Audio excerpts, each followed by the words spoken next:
desde que nacemos, entre comillas, van apareciendo unos deseos. Esos deseos pueden tener unos contenidos u otros. Pueden ser más groseros o más sutiles, pero es una forma de relacionarnos con el mundo. Cuando yo me observo a mí con mis deseos, bueno, pues la forma que yo tengo de relacionarme con el mundo. Y cuando esto lo tenemos en cuenta y tenemos en cuenta lo que hemos compartido antes, de que el ser humano es la dimensión álmico-espiritual, el conductor, el espíritu como tripulante en el centro del alma, y decimos que el conductor encarna en el coche y el coche es lo perecedero, podríamos decir que podemos entender que lo perecedero en su relación con el mundo tiene unas tendencias por la propia configuración de lo perecedero que hay en nosotros, tiene unas tendencias, tiene unas orientaciones, tiene unas inclinaciones, tiene unos deseos que son distintos a los del conductor que encarna en el coche. El coche es perecedero y per se su relación con el mundo lo hace de un modo distinto a la dimensión álmico-espiritual, el conductor que encarna en el coche, que es imperecedero. Obviamente lo perecedero y lo imperecedero no se relacionan con el mundo de la misma manera. Tienen orientaciones, inclinaciones, deseos distintos. Pero el ser humano es una perfecta conjunción de lo imperecedero y de lo perecedero. La clave está, y ahora ahondaré en ello, la clave está en que el coche esté bajo el mando del conductor, porque el conductor es lo imperecedero y el coche perecedero debe estar bajo el mando consciente del conductor. Yo tengo mi coche aparcado ahí, a pocos metros de donde estamos hablando.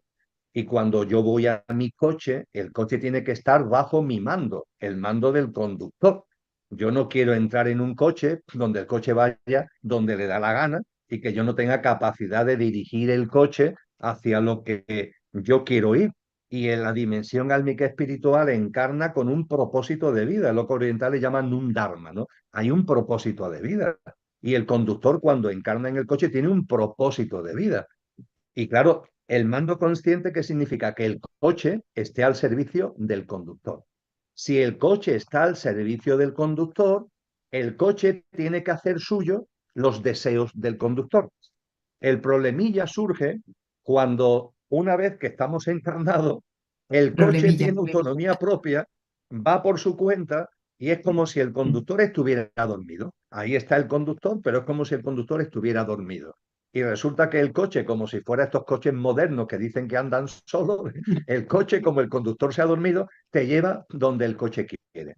Y tú fíjate, si dejamos al coche, si estamos dormidos, no somos conscientes de lo que somos, el conductor está olvidado, por así decir, y el coche va por su cuenta, ¿de qué forma nos relacionaremos con el mundo?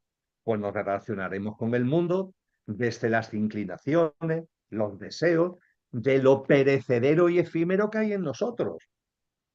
¿Y cómo se relaciona lo perecedero, lo efímero, lo pasajero con el mundo? Con miedo, Arancha, con miedo, porque lo perecedero es perecedero y por tanto nunca va a confiar en la vida. Siempre va a ver la vida con recelo, porque claro, va a perecer en algún momento y la vida por tanto se va percibiendo desde el coche, si no está el mando consciente del conductor, como algo hostil, como algo que me puede dañar. Y a partir de ahí vamos fabricando un mundo de deseos muy egoicos, entendiendo por egoico, muy de defensa. Porque cuando hablamos de egoísmo, de egocentrismo, de acumulación, de tener, de retener, si escarbamos, lo que hay es miedo, miedo y desconfianza hacia la vida. ¿Por qué la gente quiere tener cuentas corrientes y quiere tener muchos patrimonios? Porque hay miedo, porque no se confía en la vida. Los grandes maestros, las grandes tradiciones nos han dicho, confía en la vida. La vida, ojo, es abundancia.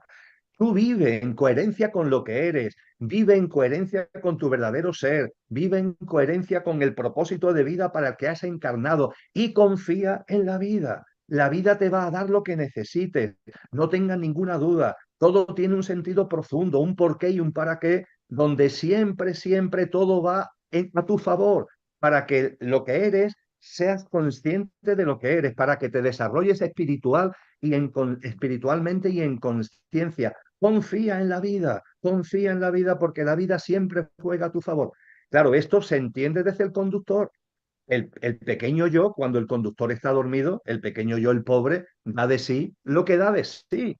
Algo perecedero, algo efímero, contempla la vida como una especie de selva en donde en cualquier momento el francotirador me va a dar el disgusto. Me lo va a dar a mí o a mis seres queridos, ¿no? En cualquier momento nos va. Entonces empezamos a protegernos. Y el salpicadero del coche empieza a llenarse de multitud de lucecitas, de miedo, cuidado con esto, cuidado con aquello, de deseos egoicos que siempre tienen que ver con la protección, tienen que ver con hacer frente a ese miedo. Y así es como vive una parte de la humanidad. Y esto tiene mucho que ver con el tipo de sociedad que hemos creado entre todos, porque todos hemos puesto ahí una piedrecita en sus cimientos, ¿verdad? Una sociedad egoica y egocéntrica, donde no hay confianza en la vida, donde todo se ha convertido en lugar de la realidad, que es abundancia, todo ha pasado a ser escasez, todo ha pasado a ser competencia y lucha, porque claro, si yo tengo miedo, yo tengo que protegerme, a protegerme al otro, termino viéndolo como una especie de potencial agresor y, en fin, todos los comportamientos que sabemos que se han dado y se siguen dando en la historia de la humanidad. Esto tiene mucho que ver con el olvido de lo que somos. Si recordáramos lo que somos, yo intento vivir no con los deseos o inclinaciones del coche, sino que intento que el coche esté bajo el mando consciente del conductor. Y cuando en mi vida cotidiana veo que en el salpicadero del coche aparece algún mensajillo de miedo, pues me sonrío, digo, bueno, esto forma parte de la inercia, como he estado tantos años viviendo en modo coche, ahora que el coche está ya bajo el mando o empieza a estar modestamente bajo el mando del conductor, el coche todavía tiene unas inercias y todavía a veces me enciende alguna lucecita en el salpicadero de tipo egoico, pero claro, cuando el conductor va tomando el mando consciente del coche, el conductor que es imperecedero, que tiene aquello que no tiene origen, inmanente, subyacente en el conductor, ahí lo que está como la luz de fondo, lo que guía cada vez más nuestra vida, es lo que tú muy acertadamente en el título de este encuentro has denominado el amor, Arantxa, el amor. ¿Y por qué los deseos, entre comillas, del conductor tienen que ver con el amor? Los deseos del coche, cuando no está bajo el mando consciente del conductor, tienen que ver con lo egoico, lo egocéntrico, el miedo, la protección, etcétera. Pero cuando el conductor empieza a tomar el mando consciente del coche, lo que empieza a prevalecer en nosotros cada vez más, cada vez más, cada vez más, es el amor. ¿Y por qué es el amor? Porque ahí también los grandes maestros nos han hecho aportaciones muy importantes. ¿Qué es Dios? ¿Qué es aquello que no tiene origen? ¿Nos podemos acercar de algún modo a cualidades, a características en lenguaje humano, claro, de aquello que no tiene origen? Bueno, yo lo más bello y creo que lo más certero que me he encontrado al respecto están en las palabras de Juan el Evangelista, en el Nuevo Testamento cristiano, donde Juan nos dice, Dios es amor. Dios es Punto. amor. Y el que no conoce a Dios no conoce el amor. Dios es amor y el que no conoce a Dios, el que no conoce el amor, no conoce a Dios. Fíjate, Dios es amor. Si aquello que no tiene origen, que está presente en ti y en mí como espíritu, en el batiscafo del alma, si con el espíritu, el alma y en su centro el espíritu, si ese aquello que no tiene origen está presente en ti y en mí como espíritu, si aquello que no tiene origen es amor, el espíritu es amor. Hablando de deseos en clave espiritual, claro, no en clave egoica, podríamos decir que el modo de relación que tiene el espíritu con el mundo amor, es amor. Y por tanto, cuando el conductor va haciéndose presente en nosotros, cuando el mando consciente del coche va siendo cogido por el conductor, los deseos egoicos de lo perecedero, de lo efímero, esos deseos van diluyéndose y cada vez más van apareciendo algo distinto, una forma distinta de relacionarnos con la vida, que es precisamente el amor. Volvíamos a San Juan de la Cruz. Quiero volver a San Juan de la Cruz. Él nos decía el alma y en su centro el espíritu. Fíjate, el espíritu es amor. Por eso él llama de amor viva al espíritu, por eso lo llama, pero no solamente la llama, no, es llama de amor viva, viva porque debe ir impregnando al alma para que la verdadera naturaleza del espíritu se haga presente en nosotros. El coche, bajo la dirección consciente de una dimensión álmica espiritual, donde el espíritu está haciéndose presente y está incendiando, no está impregnando el alma desde esa llama de amor viva que está ahí en su centro. Dice San Juan de la Cruz, es precioso, dice, una llama que consume y no da pena. Claro, no da pena, todo lo contrario, te va llenando de plenitud, no es una llama que al consumir en el sentido de que va impregnando al alma, no da pena, va impregnando al alma con el mando consciente del coche, va impregnando la acción cotidiana del coche, es una preciosidad. Y él nos dice en el cántico espiritual a dónde estamos convocados con todo esto. Y volvemos al amor. Él dice en el cántico espiritual, porque ya no tengo otro oficio, porque ya solo el amar es mi ejercicio. Fíjate qué bello, Arancha. Así que Bellísimo. muchas gracias, Carlos González, y muchas gracias, repito, a todos vosotros y vosotras por vuestra presencia. Yo la hago online, pero estoy de corazón y de alma, y por vuestra atención.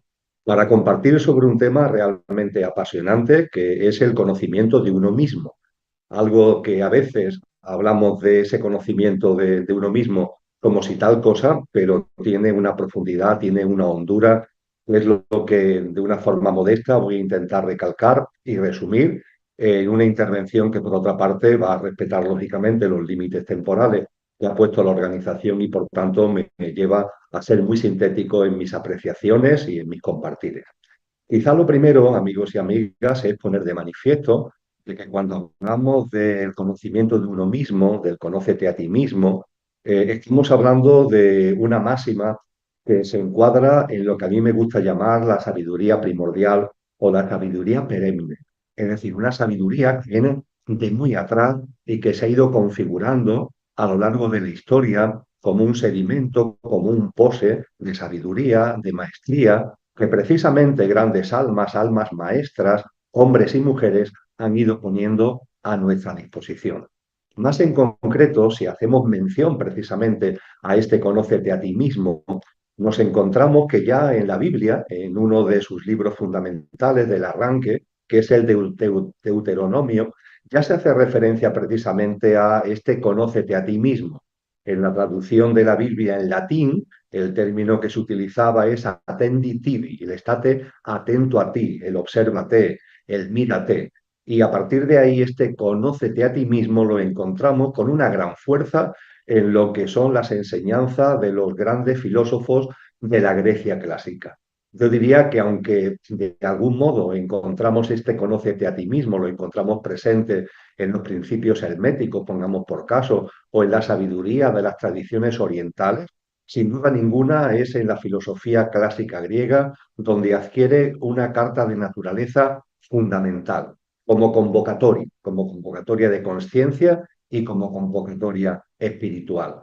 Y es curioso recordar que precisamente allá por el siglo VI antes de Cristo, los llamados siete sabios de la Grecia clásica tomaron la iniciativa de promover la construcción de un gran templo cerca de Atenas, en la localidad de Delfos, a 30 kilómetros aproximadamente de Atenas, un templo en el que ubicar el oráculo de los dioses, una expresión con la que se quería hacer referencia a que fuera un recinto donde los sacerdotes y las sacerdotisas, nada que ver con lo que hoy entendemos como sacerdotes, en definitiva maestros y maestras, pudieran poner a disposición de todos los que llegaban a ese recinto una sabiduría honda y genuina.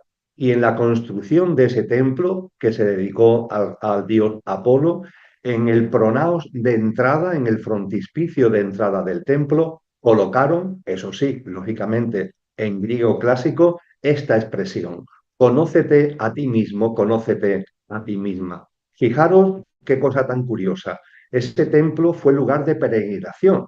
Dice la historia que llegaban hombres y mujeres sedientos de la verdad de muchos puntos del Mediterráneo, y cuando llegaban allí lo que se encontraban en la puerta como anuncio de lo más sagrado, de lo más íntimo y quizá de lo más fundamental que iban a encontrar es este: conócete a ti mismo, conócete a ti misma. Porque fijaros que incluso yéndonos hoy a nuestra actualidad y yéndonos a algo mucho más prosaico, que ese templo dedicado a Apolos de ese oráculo de los dioses, yéndonos a un tema más cercano, pero también, repito, más prosaico, como es el diccionario de la lengua, el diccionario de la Academia Española de la Lengua, cuando acudimos a la palabra conciencia, con ese conciencia, nos encontramos precisamente reflejado la importancia de este conócete a ti mismo.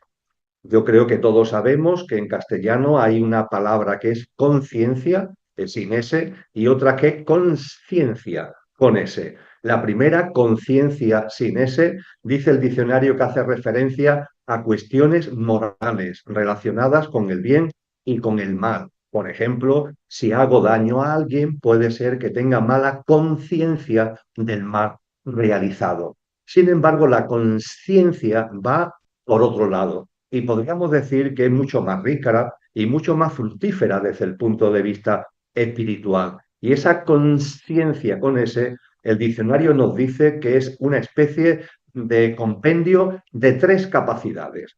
La primera, el conocimiento de nosotros mismos. Ahí aparece este conócete a ti mismo, la importancia de conocernos a nosotros mismos. En segundo lugar, el conocimiento de la realidad que nos rodea.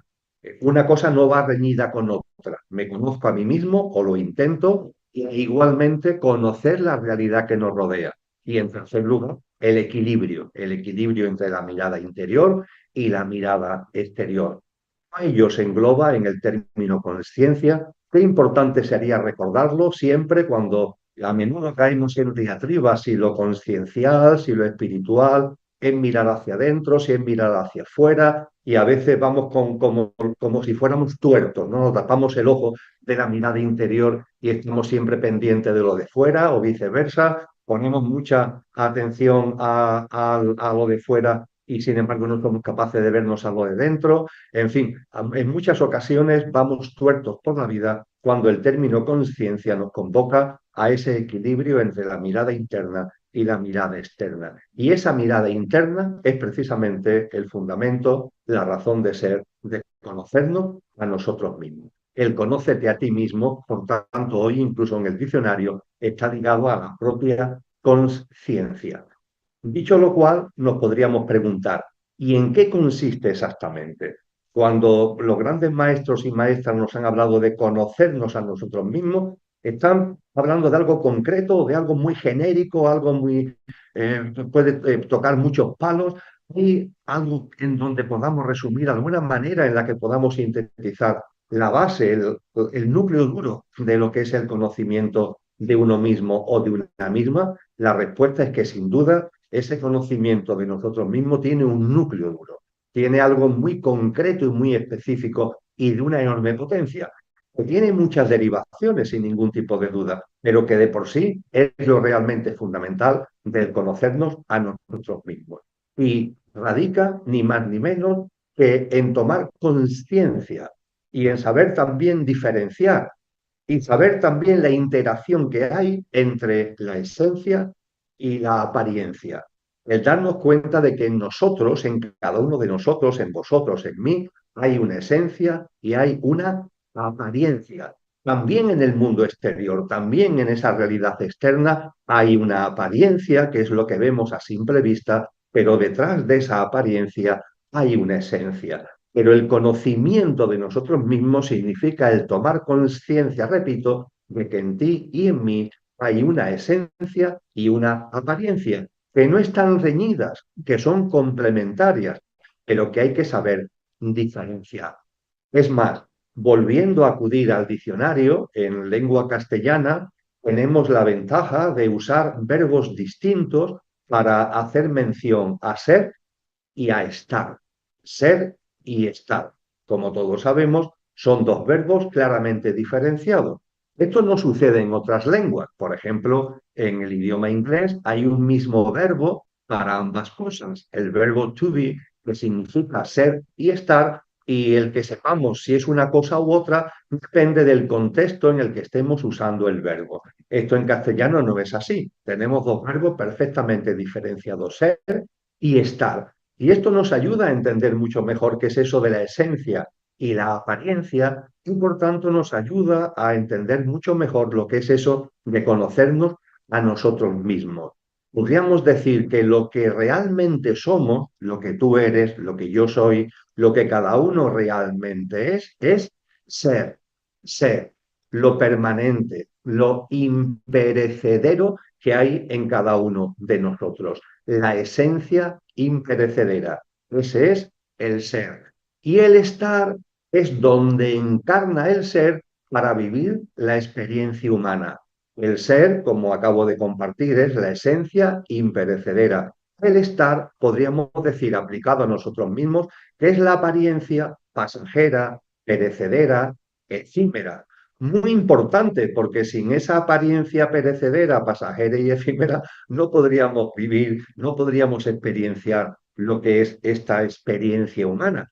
Pero ciertamente el ser humano, cuando lo contemplamos desde esta óptica del conocimiento de nosotros mismos, podríamos decir que se nos abren las puertas a una gran verdad, que somos una perfecta conjunción de esencia y de apariencia, una perfecta conjunción de ser y de estar. Ciertamente hay un momento concreto en nuestro despliegue experiencial que se produce el fallecimiento físico.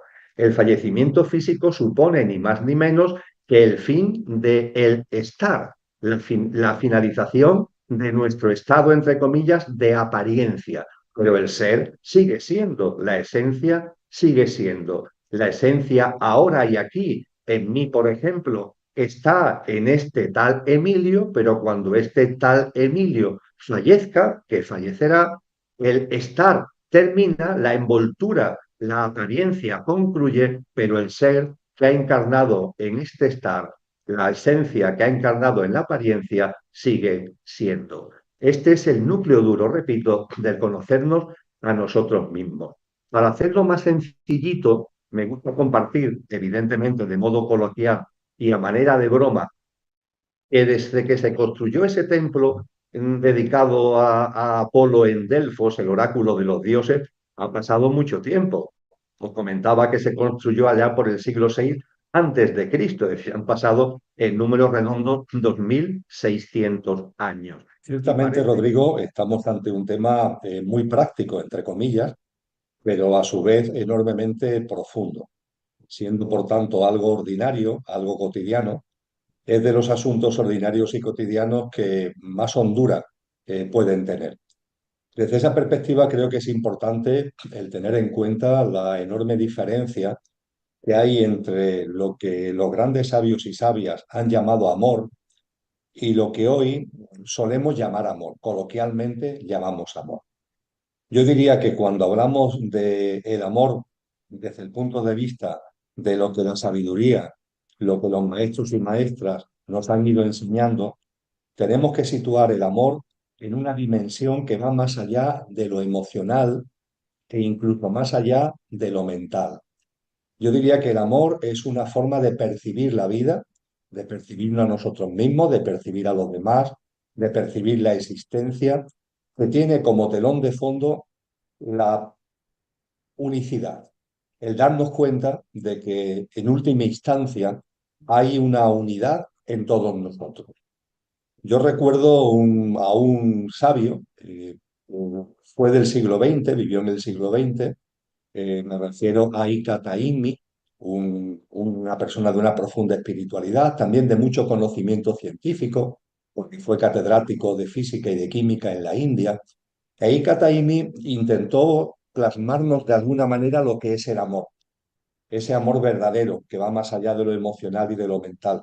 Y él nos decía, Rodrigo, que el amor podemos percibirlo buscando un símil para entenderlo, con una goma, con una goma elástica, fuerte, gordita, que con las manos vamos estirando, vamos estirando, vamos estirando.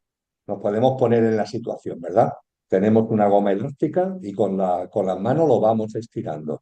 Ciertamente, con la fuerza de nuestras manos conseguimos que esa goma se vaya estirando, ¿verdad? Pues dice Taimi, ¿percibes la fuerza que hay en tus manos? Tira hacia adentro, tú estás tirando hacia afuera y lo estás consiguiendo por la fuerza de tus manos. Pero percibes en tus dedos, percibes en tus manos una fuerza que tira hacia adentro, que tira hacia la unión y no hacia la separación. Pues bien, esa fuerza es el amor. El amor es la fuerza que hay en el cosmos, en la existencia y en la vida, que tira hacia adentro, hacia la unión, hacia la separación, no hacia la división, no hacia la dualidad, no hacia la ruptura, sino hacia la unión. Y esa fuerza se manifiesta o se debería manifestar en todos los contenidos de la vida y de la existencia. Miramos al cosmos y vemos que eso es así. Miramos la naturaleza y vemos que eso es así. Nos miramos a nosotros y podemos percibir que desgraciadamente no siempre es así. Cuando hablamos de las relaciones con los demás y de la relación de pareja, esta percepción de unicidad, esta percepción de unión debería estar presente. Y debería estar presente para darnos cuenta, Rodrigo, de que hay algo en nosotros muy profundo que no solamente tira hacia esa unión, sino que se manifiesta en lo que podríamos denominar unas cualidades álmicas. Me gusta compartir que el ser humano, más allá de nuestro pequeño yo físico, emocional y mental y la personalidad a ello asociada, el ser humano es también una esencia encarnada en esa apariencia. Esa esencia podemos decir que tiene una dimensión álmico-espiritual. Pues bien, desde el punto de vista del alma, hay una conexión con las otras almas. Y lo que es el amor verdadero, podríamos decir que está relacionado, que está ligado a la vinculación, a la afinidad que podemos sentir con otra alma. Cuando una persona siente una afinidad, siente una especial conexión, no desde el punto físico, no desde el punto de vista emocional, sino algo que va más allá con otra persona, podríamos decir que ahí se está poniendo de manifiesto una afinidad álmica. Ciertamente esa afinidad álmica puede ir acompañada o no de una atracción sexual, de una atracción física, puede ir acompañada o no de eso. Y la relación de pareja podríamos decir que tiene como telón de fondo esa afinidad álmica que es no existir y además de la afinidad álmica como complemento, una atracción física, una atracción de persona a persona, desde la apariencia también, que complemente esa afinidad desde la esencia. Fíjate que la Academia Pitagórica hace ya 2500 años nos hablaba de esa afinidad álmica que puede existir entre las personas. Es a lo que en esa Academia Pitagórica llamaban la amistad con mayúscula. Pues bien, yo diría que cuando nos acercamos al amor, la sexualidad y las relaciones de pareja, debería primar el que percibamos una amistad con esa persona, sea quien sea, con la que de alguna forma también tenemos una inclinación a tener una relación de pareja, el complemento de la afinidad álmica con una atracción física que de alguna forma culmina esa afinidad álmica. Pero mi percepción, Rodrigo, es que cuando una pareja no tiene entre ella esa afinidad álmica y solo hay una atracción emocional y física, esa relación realmente no es una relación de amor. Podríamos decir que es una relación de enamoramiento. Y el enamoramiento tiene mucho más que ver con lo emocional que con el amor profundo y la afinidad álmica a la que he hecho referencia. Qué interesante, Emilio. Realmente es muy interesante porque podríamos hablar entonces aquí de tres conceptos muy importantes. Lo que es el amor, lo que es querer y lo que es el enamoramiento. Y hablando de estos tres conceptos, me gusta mucho enfocarme en algo que hemos platicado en anteriores encuentros, el enamoramiento. Ese estado, y recuerdo mucho tanto el ejemplo de que podemos tener un día, eh, digámoslo, en un juicio malo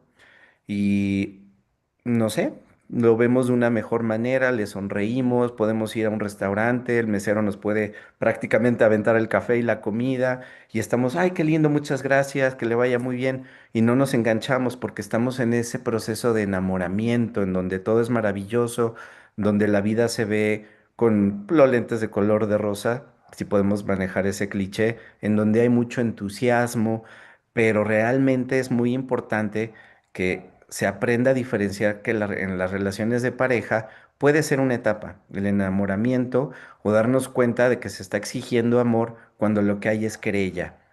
Emilio, ¿nos puedes explicar un poquito acerca de esa diferencia de amor, enamoramiento y querer? Con relación al denominado querer, Rodrigo, fíjate lo que la propia palabra, el propio verbo nos está diciendo, ¿no? Cuando hablamos de querer, estamos haciendo referencia a, de alguna forma, a poseer. Es como si en la relación con la otra persona, en el inicio utilizaste un término muy importante que se utiliza en psicología cuando hablamos de estos temas, que es la cosificación de las personas. El percibir y, ojo, el usar a otras personas como si fueran cosas para darnos a nosotros satisfacción, ¿verdad? Pues bien, cuando hablamos de querer, el término querer, el verbo querer, la persona querida tiene mucho que ver precisamente con esa cosificación, porque con relación a la persona querida podríamos decir que la deseamos, la queremos, al igual que nos apetecen otras cosas. E igualmente, implícitamente, conlleva una subordinación y yo diría incluso que una supeditación hacia ella, o ambas circunstancias a la vez, la cosificación y la subordinación. Yo diría que cuando nos planteamos una relación de pareja, el querer no debería ser el leitmotiv, porque es muy estrecho, muy limitado y nos mete en una dimensión, yo diría, que demasiado egoica. Con relación al enamoramiento. Bien, cuando hablamos de enamorarnos, estamos hablando, si lo analizamos con sentido común, con profundidad y con hondura, estamos hablando de una emoción. No es ese amor, afinidad álmica complementada con una atracción física a la que hacíamos mención antes, sino que se inscribe en el ámbito de lo emocional. Y inscribiéndose en el ámbito de lo emocional, creo que tenemos que recapacitar sobre ello.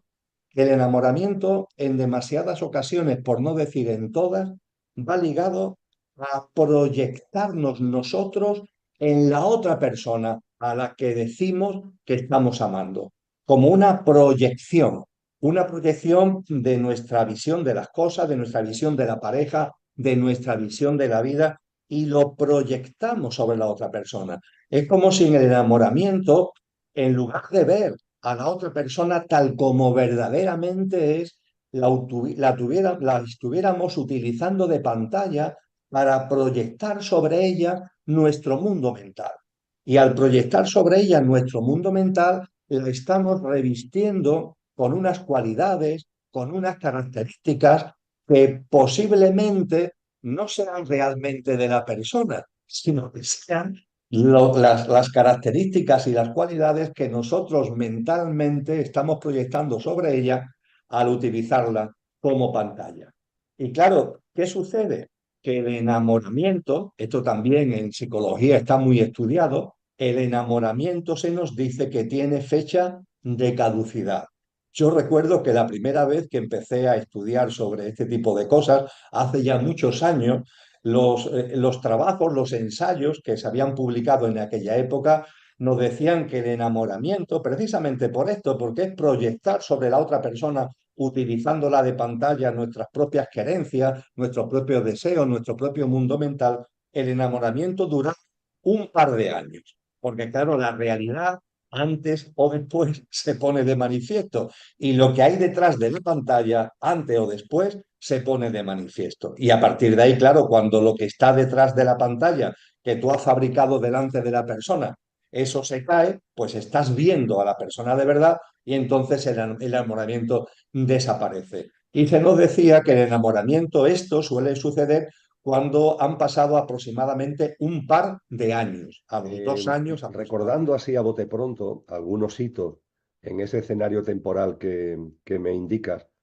eh, es importante para mí el hecho de que en el año 2018, por decirlo de alguna forma, de una forma coloquial, percibimos, y cuando digo percibimos porque también le sucedía a mi esposa, a Lola, y a algunas otras personas, que los removimientos que estábamos viviendo, porque ya veníamos viviendo removimientos, ahí está la celebérrima crisis financiera, ¿no? Con todo lo que supuso, comenzada en el 2007-2008 y que sus efectos se metieron absolutamente hasta el año 2014-2015, por poner un ejemplo. Pero allá por el 2018 percibimos que esos removimientos iban a ir a más, en el contexto de una dinámica social que hacen de esta humanidad una especie de huracán de magnitud aceleradamente creciente. Fue precisamente por eso por lo que en el verano del 2018 pusimos en marcha un proyecto de investigación que ha dado muchos frutos y con el que estamos muy contentos, la verdad, que es el proyecto de investigación Conciencia y Sociedad Distópica, cuyo primer libro, ya llevamos 9, pero su primer libro precisamente se entregó a imprenta para que saliera y viera la luz el 1 de marzo del año 2020 y su impresión fue cortada precisamente por la declaración de la crisis sanitaria y el confinamiento y el cierre de imprentas, de empresas, etcétera, etcétera, que todo eso conllevó, con lo que eso nos sirvió como oportunidad para introducir en el texto, porque venía absolutamente a pelo de lo que era ya su contenido, un último capítulo sobre el coronavirus, como estudio del caso de lo que en ese libro, Conciencia y Sociedad Distópica, ya veníamos analizando. Es decir, puedo compartir con humildad, porque no me considero adivino ni nada que se le parezca, pero que no nos pilló a contrapié el que viniera un evento de ese calado. No podíamos, evidentemente, barruntar el contenido exacto del evento, pero no que se produjera un hito, un evento de tanto fuelle. Además, por si eso no fuera poco, recuerdo perfectamente, Miguel, y vuelvo al contexto de confianza que tú generas en nuestras conversaciones, de que yo no soy muy dado a viajar en avión, no porque tenga miedo, sino porque ya he viajado en avión todo lo que tenía que viajar. Y ya todo lo que son vuelos, aeropuertos, vibracionalmente, pues no sintonizo con ello. Pero bueno, en cualquier caso, los dos últimos viajes en avión que yo he realizado, en compañía también de Lola, fueron en agosto del año 2019 a Roma. Y estuvimos visitando en particular los primeros templos cristianos que hubo en esa ciudad, San Clemente, Santa María del Trastevere, haciendo un acercamiento a lo que fueron esos primeros núcleos cristianos. Y se dio una circunstancia que a Lola y a mí nos sorprendió bastante. Y es que allá donde íbamos, todo lo que se hablaba, todo lo que se exponía, todas las personas con las que de algún modo podíamos entrar en contacto, que no conocíamos para nada hasta ese momento, todo estaba relacionado con el fin de un ciclo, con el fin de esta generación humana y con el inicio de un nuevo ciclo humano, porque efectivamente empezamos a entender ya que no se trata solamente de que estemos en una situación de una sociedad distópica, una humanidad sufriente y doliente, sino que eso es ni más ni menos que la transición hacia algo muy nuevo y muy hermoso, de lo que tenemos que estar además muy alegres, por más que evidentemente, como acabo de compartir, tengamos compasión por tanto sufrimiento. Y la verdad es que esa visita a los enclaves, vamos a llamarle primigenios, ¿no?, del cristianismo en Roma, nos llamó muchísima la atención por estos mensajes que recibimos. Y muy poco después viajamos a Chile, donde yo iba a dar unas conferencias de la mano de nuestro amigo Ednardo Vogel y del Congreso Mente, Cuerpo y Alma. Y bueno, para allá que nos fuimos a principios de octubre. Llegamos allí a principios de octubre, el día de San Francisco. Recuerdo que es el día que aterrizamos en Santiago de Chile. Pues bien, en Santiago de Chile estuvimos llevando a cabo una labor y unos días preciosos, pero fue coger el avión de vuelta y saltar todo lo que saltó en Chile en octubre del 19, que tú quizás recuerde y muchas personas que vean este vídeo también recuerden esa gran movilización, esa gran turbación social con muchas plasmaciones, que bueno, por 48 horas pudimos coger el avión de vuelta, si no, no hubiéramos tenido que quedar en Chile posiblemente muchos días o vete a saber si muchas semanas. Y claro, ese evento, también ese evento, unido a lo de agosto en Roma, ese evento de octubre, que no vivimos de primera mano, pero casi, con lo cual estuvimos muy concienciados acerca de todo lo que ese evento representó, nos situó, la verdad, para estar en condiciones de que, como te comentaba hace unos minutos, cuando estalló todo lo que estalló en marzo del 2020, nos pudo sorprender por la cuestión concreta, por la plasmación concreta, pero no por el hecho de que se produjera un evento de esa naturaleza. Vivimos con claridad en ese sentido, que estábamos ante con todo lo que fue esa crisis, entre comillas, sanitaria, vivimos el mayor ensayo de ingeniería social y de manipulación y de tergiversación que se ha hecho en la historia de la humanidad. Y así fue como lo vivimos, por tanto, yo diría que con mucha conciencia y también con mucha tranquilidad y con mucho sosiego. Perdóname el inciso, lo que no he captado del todo Mm, la señal que tuviste en ese viaje a Roma. ¿Qué es mm. lo que te puso o os puso en alerta de que algo gordo se avecina? Pues que allá Última donde íbamos, experiencia en Roma. sí, te estoy hablando de San Clemente, ¿no? Muy cerca del Coliseo. También te he citado a Santa María del Trastevere. Te estoy hablando de asentamientos muy primigenios, ¿no? Del cristianismo ahí. Pues bien, en estos templos, cuando íbamos, nos encontrábamos ya no solamente en lo que eran las homilías, ¿no? Las lecturas de la misa que se hacía en esos días, sino que incluso nos encontramos con algunos grupos de cristianos de base, por así decir, que tuvieron con nosotros la gentileza de permitirnos participar en lo que eran sus puestas en común. Y todo giraba, Miguel, en torno fundamentalmente a lo que es el capítulo 24 del Evangelio de Mateo, donde los discípulos le preguntan a Jesús: Maestro, ¿cómo será el final de los tiempos? Y Jesús le contesta: no voy a hablar del final de los tiempos, porque no va a terminar la vida, ni la tierra, ni la humanidad. Os voy a hablar de los últimos tiempos de esta generación humana. Y eso fue lo que nos encontramos por todos sitios. Nosotros lo entendimos como un indicador de que estamos en eso, estamos, Miguel, sumidos en esos últimos tiempos de esta generación humana. En ese mismo capítulo del Evangelio de Mateo, en la boca de Cristo se nos indica que nadie sabe ni el día ni la hora, por tanto no va a hacer ahí confabulaciones o configuraciones de calendario, porque nadie sabe ni el día ni la hora, porque esto no tiene que ver con el tiempo cronológico, sino con el tiempo espiritual. Pero en cualquier caso, estar atentos a las señales, porque os podréis dar cuenta cuando esos tiempos se han puesto en marcha.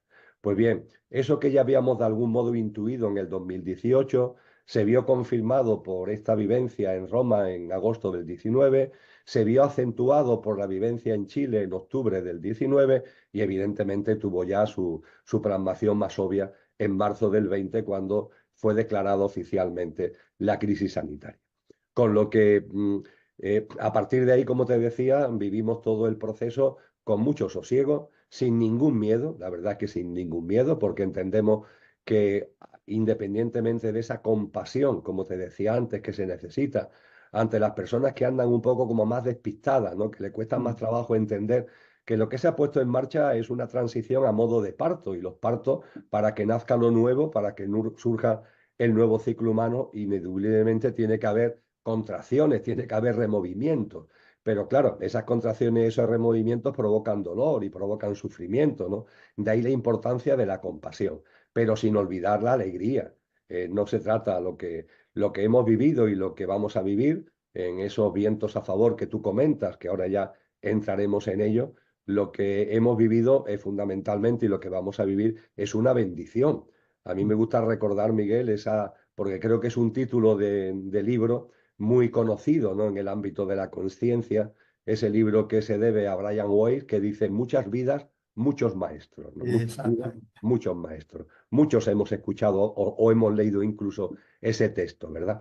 Pues esa es la realidad, muchas vidas, son nuestras almas llevan muchas encarnaciones, una larga cadena de vida, y cuando de algún modo empezamos a percibir que estamos llegando al momento de la transición, de configuración de una nueva humanidad, que es ya de hecho la que resuena en nuestro corazón y en nuestra alma, pues es el momento de la alegría, independientemente de la compasión, a la que vuelvo a incidir, porque creo que también es muy importante.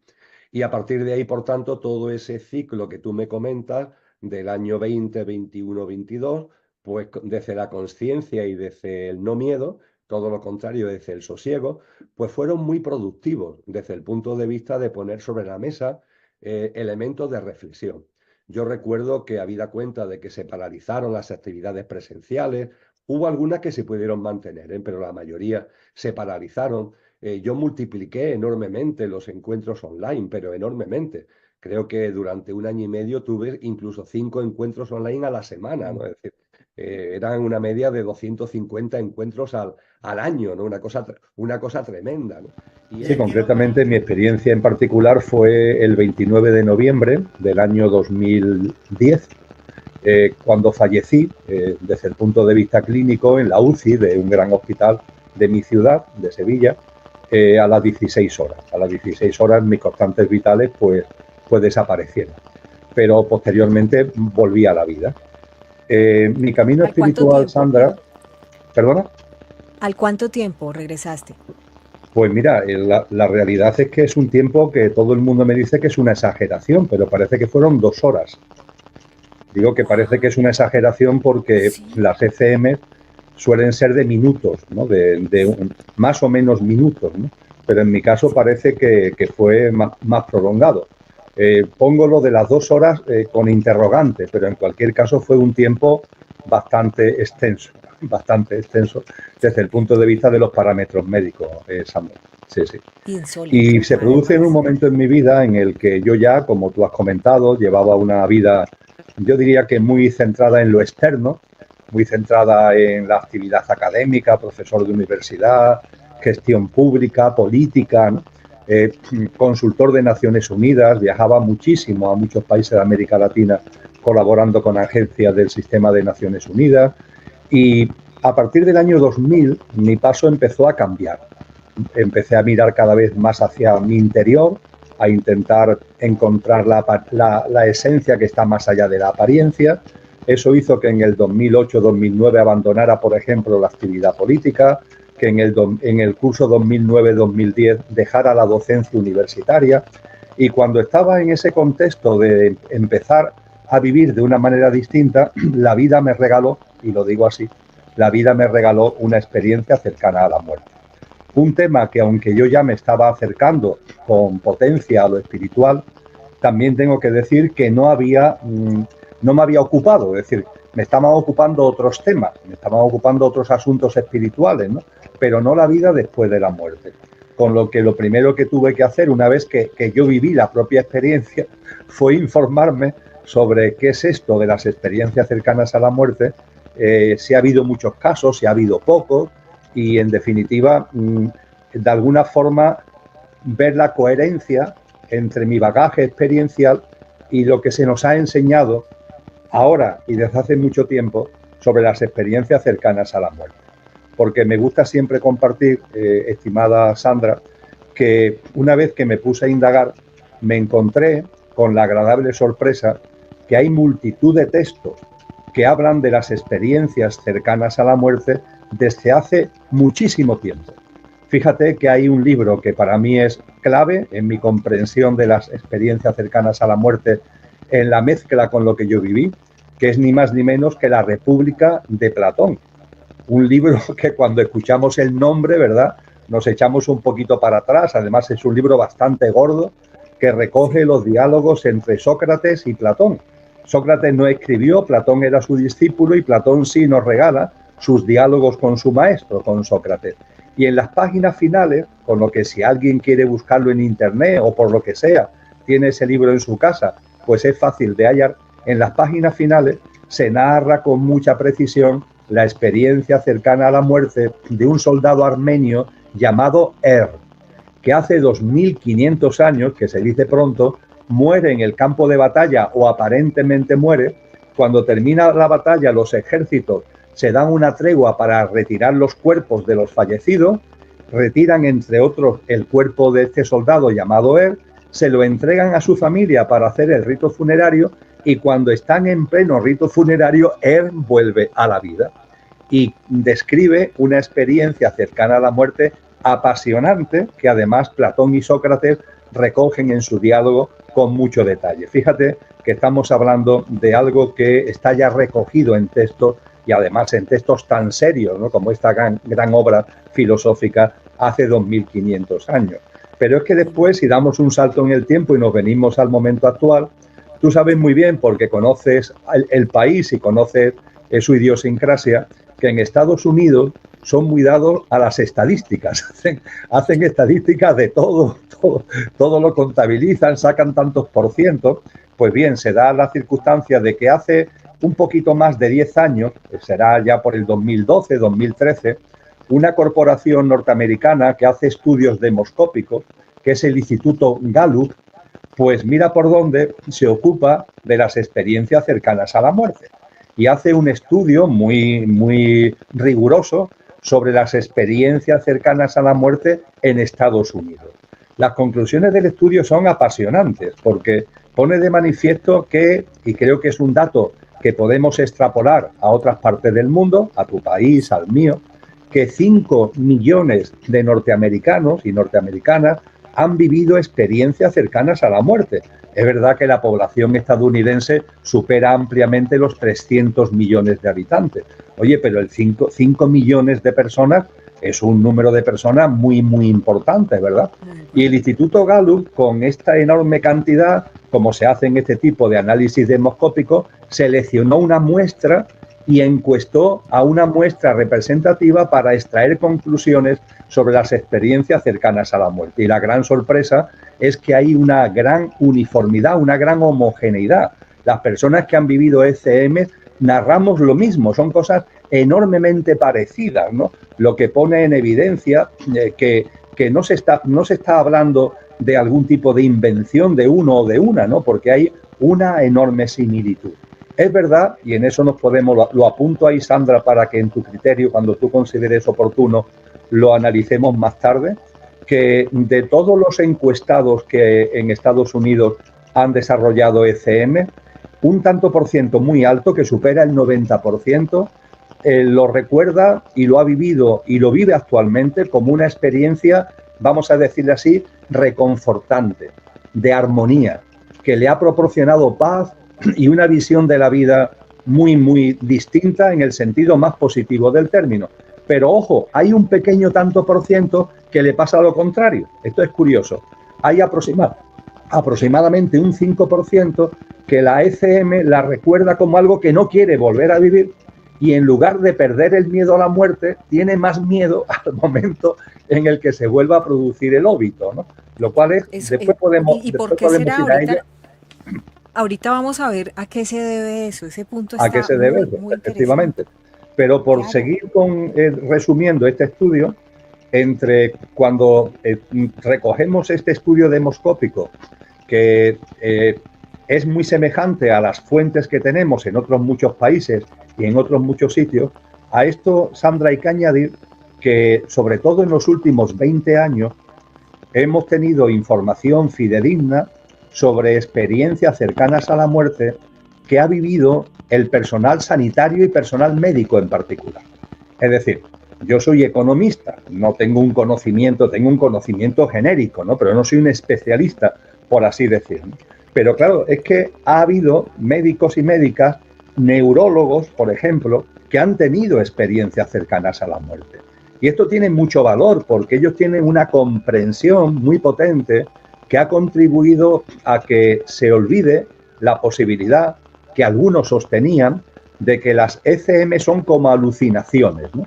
Personas que están hospitalizadas, que han tenido accidentes, están pasando enfermedad, ¿no? Están medicadas, ¿no? Y es como puede ser que la medicación o las reacciones cerebrales, las reacciones químicas, produzcan alucinaciones, y que las ECM pueden ser simplemente alucinaciones. Pero claro, cuando ha sido personal médico el que ha tenido este tipo de experiencia, ellos saben muy bien discernir, imagínate un neurólogo, pongamos por caso, lo que es una alucinación y lo que no es, ¿no?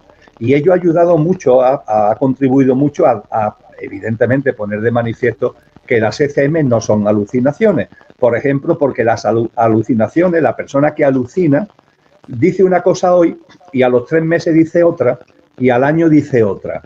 Es decir, no se sostiene el argumento. Esto no ocurre en las ECM. Yo lo viví hace ni más ni menos que 15 años, hará en noviembre del 2025, y yo tengo un recuerdo fidedigno que no ha cambiado y que lo que yo puedo recordar ahora de la ECM es lo mismo que pude recordar y además está recogido en grabaciones y en textos, ¿no? Hace muchos años. Con lo que... Muchas gracias. Bueno, Teresa, ¿ibas a hacer una última pregunta? No se te oye. Teresa, espera, ¿no se te oía? A ver, que estoy con el micrófono apagado. Ahora. Quería preguntarte, Emilio, si tienes alguna idea de cómo encaja, hablamos muchas veces del apocalipsis, ¿no? Pero cómo encaja toda esta situación con las profecías de las otras corrientes espirituales, de las otras religiones, ¿no? Por ejemplo, cómo encaja toda esta situación ahora, todas estas guerras y rumores de guerras desde el punto de vista de las profecías musulmanas del fin de los tiempos, de las profecías judías del fin de los tiempos, desde cada una de las religiones, las grandes religiones, digamos, los hindúes, todos hablan de este momento. Y cómo encajan y si están alineadas, si ves que se manipulan de la misma manera que se han manipulado en otros momentos y cómo, bueno, sé que es un poco extensa la pregunta, pero si tienes una idea así... Sí, la pregunta es más que extensa, es intensa, pero creo que modestamente puedo poner sobre la mesa algunas reflexiones que pueden servir.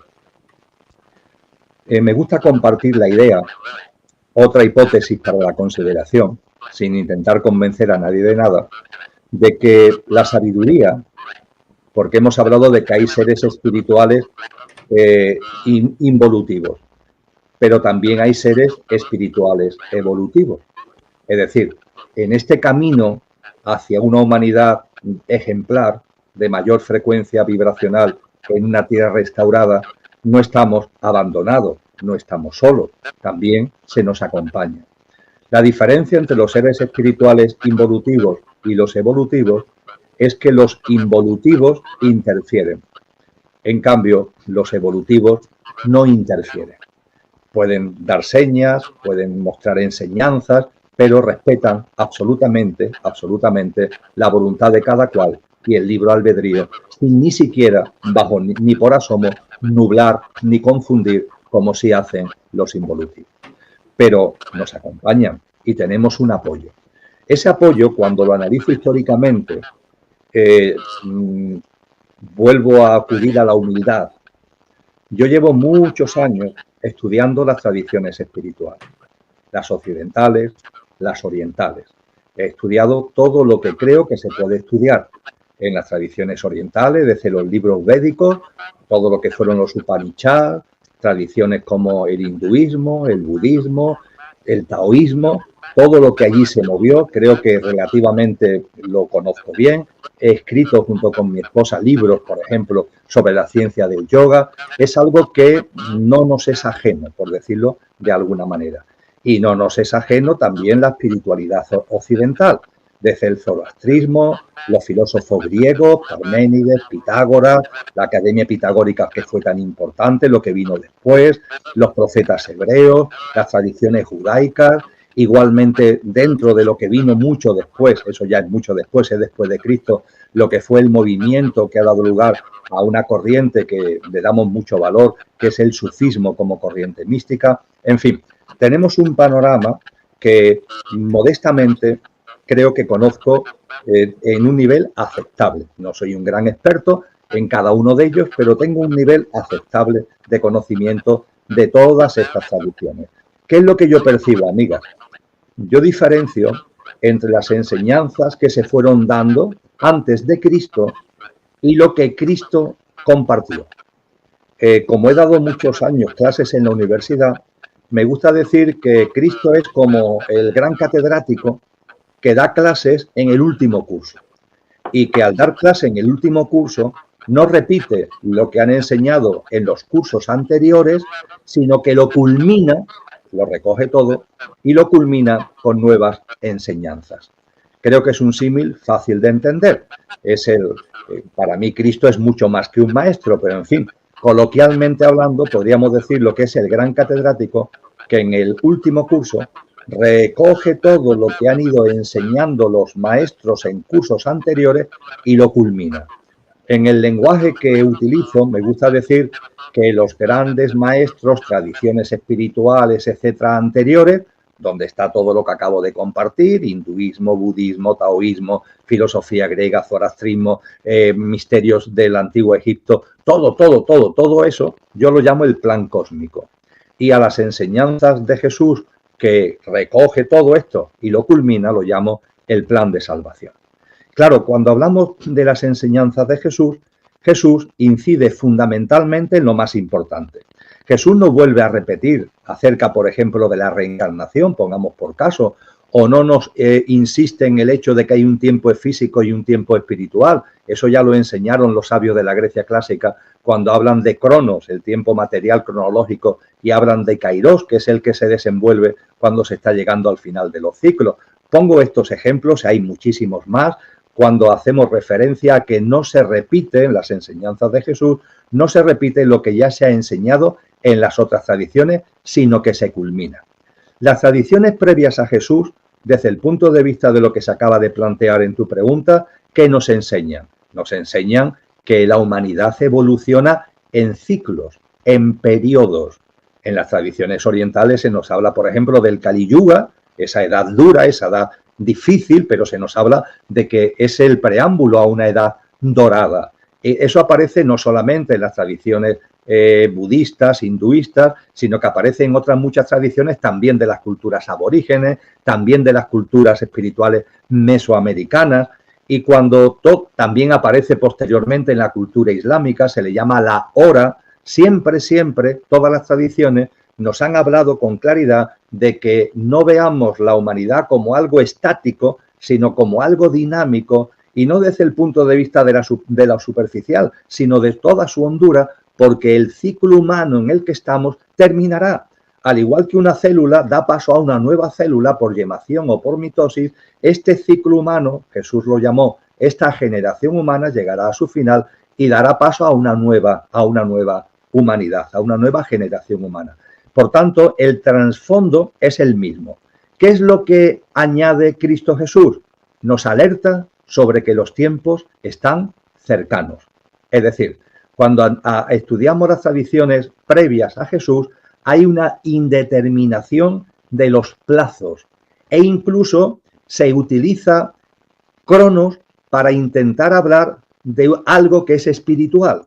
Y cuando hablamos del paso de esta generación humana a una nueva ciclo, a una nueva generación humana, no tenemos que meterlo en calendario. Como lo metamos en calendario, nos equivocamos por completo. Tenemos que estar atentos a las señales, tenemos que estar atentos al signo de los tiempos. No lo metas en calendario. Eso ya en el plan cósmico se empezó a entrever y en esto Cristo es definitivo. Nadie sabe ni el día ni la hora. No lo metas en calendario. Este es el valor añadido de las enseñanzas de Cristo con relación a lo que le precede. No contradice lo que le precede, lo complementa. Y lo complementa diciendo, no lo metas en calendario. Está atento a las señales, estate atento al signo de los tiempos. Y esto es, amigas, en lo que estamos actualmente. Tenemos que estar atentos al signo de los tiempos. La Tierra está llamada a ser la cuna de la nueva humanidad. Y se habla de una tierra restaurada, donde vivirán todas las almas humanas que tengan sintonía vibratoria por su estado de conciencia con esa mayor frecuencia vibracional de la Madre Tierra. La Madre Tierra está aumentando su frecuencia vibracional. Esa frecuencia vibracional no la podemos ver en clave cronológica. Tenemos que percibirla, tenemos que sentirla. Desde el punto de vista científico, hay aportaciones como la resonancia Schumann que nos advierte que la frecuencia vibracional de la Tierra va aumentando, Pero ojo, el aumento no es así, no es lineal, es algo más difícil de percibir porque es así, es acumulativo, es como una gota que va cayendo gota a gota y en un momento determinado hay una gota que desborda el vaso. Ese desbordamiento del vaso es lo que supondrá el paso de este ciclo humano a ese nuevo ciclo humano, rememorando ese símil un poco cutre que utilizaba, pero que creo que es válido para entendernos, el momento en el que el ascensor, que ahora tiene sus puertas abiertas para todos los que queramos entrar, el ascensor subirá.